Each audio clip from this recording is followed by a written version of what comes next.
কুমিল্লার দাউদকান্দি পৌরসভার ৮ নং ওয়ার্ডের দক্ষিণ শতানন্দী এলাকায় চলমান ড্রেন নির্মাণ কাজ নিয়ে প্রকাশিত সংবাদের প্রতিবাদে সংবাদ সম্মেলন করেছেন বাচ্চু মিয়া প্রধান ও তার ছেলে আফ্রিকা প্রবাসী মমিন মিয়া। রবিবার ১৭ মে বিকেলে দক্ষিণ শতানন্দী এলাকায় নিজ বাড়িতে আয়োজিত সংবাদ সম্মেলনে আফ্রিকা প্রবাসী মমিন মিয়া এক লিখিত বক্তব্যে বলেন, তারা দুই ভাই প্রবাসে থাকে, মা বাবা বয়োবৃদ্ধ, তাই আমরা ড্রেনের জন্য যে জায়গা ছাড়তে হলে আমাদের সময় দিতে হবে, আমাদের থাকার জায়গা নেই, সামনে ঈদ। তবে এ নিয়ে তিনি দুঃখ প্রকাশ করে বলেন, ড্রেনের জন্য জায়গার বিষয়টি পুঁজি করে তাদের বিরুদ্ধে উদ্দেশ্যমূলকভাবে একটি স্বার্থান্বেষী মহল অপপ্রচার চালাচ্ছে এবং সামাজিকভাবে হেয় প্রতিপন্ন করার চেষ্টা করা হয়েছে। মমিন মিয়া আরও বলেন, গত ৭ই মে একটি কুচক্রী মহল পরিকল্পিতভাবে প্রেস ব্রিফিং এর নাটক করে সামাজিক যোগাযোগ মাধ্যমে আমার বাবাকে নিয়ে মিথ্যা ভিত্তিহীন তথ্য ছড়িয়ে বিভ্রান্ত করার চেষ্টা করেছে।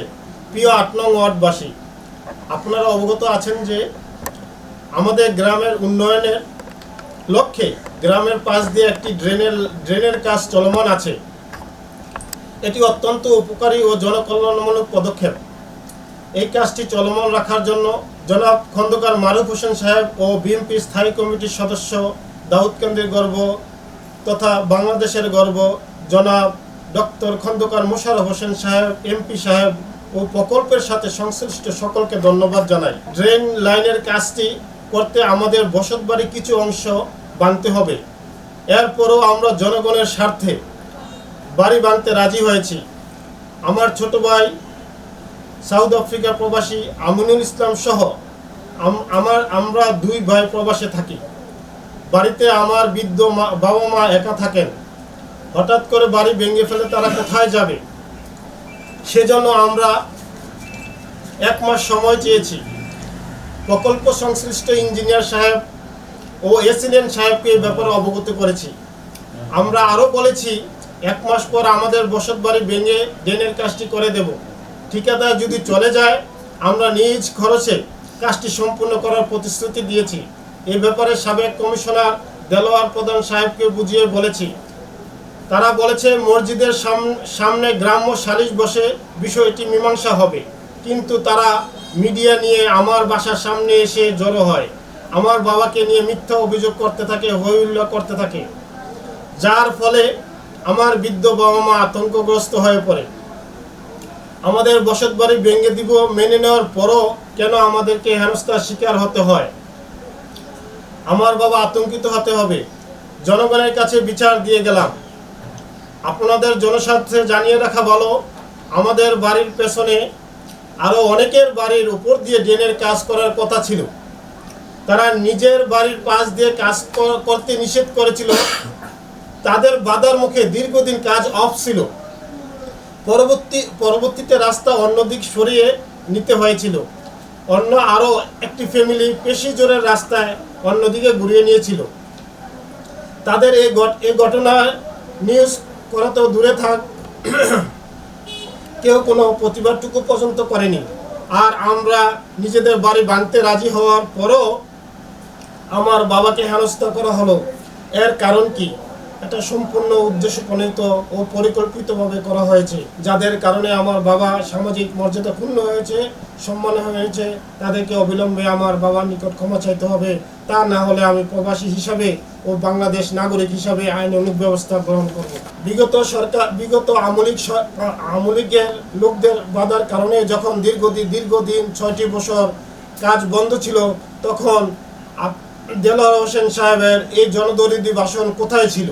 যখন জোর খাটিয়ে তারা পাশ দিয়ে কাজ করা বন্ধ রেখেছিল, তখন আপনাদের চোখ কোথায় ছিল? এখন কার ইন্ধনে এসব করতেছে সেসব জনগণ ভালো করেই জানে। মায়ের চেয়ে মাসির দরদ বেশি দেখাতে আসবেন না। এটা আমাদের এলাকা। এই এলাকায় মাটি মানুষ আমার আপন, মরণ হলে এখানেই আমার দাফন হবে। তাই এই এলাকার জনগণের কল্যাণের স্বার্থে আমরা আমাদের বসতঘর ভাঙতে রাজি হয়েছি। এখন হঠাৎ করে ভেঙে ফেললে আমার বৃদ্ধ বাবা মা কোথায় যাবে? তাই কিছু সময় চেয়ে নিয়েছি। ড্রেনের কাজটি যেন সঠিকভাবে হয়, সেজন্য আমি সুদূর সাউথ আফ্রিকা থেকে তড়িঘড়ি করে দেশে চলে আসছি। ইনশাআল্লাহ জনকল্যাণে আমি ও আমার পরিবার সবসময় আছি।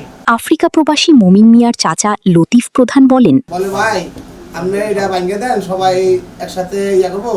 তো ভাই বলছে, ভাই আমি দিব, কিন্তু এখন কই নিমু এই মাল সামানা এত মাল সামানা আমার ছেলেরা বাইক নাই কেউ বাইক নাই। তা আমি ঈদের 10 দিন পরে বা 15 দিন পরে আমি এটা বাইকে দিব। বাইকে আমি গণস্বার্থের জন্য আমি সব কিছু করতে রাজি আছি। আমি একা না, সবাই মিলে তো ভাবে আমি সবার সাথে একসাথে মিলে আমি এই 8 নং দক্ষিণ শতানন্দীর সব মানুষের সাথে আমি মিলে চলবো।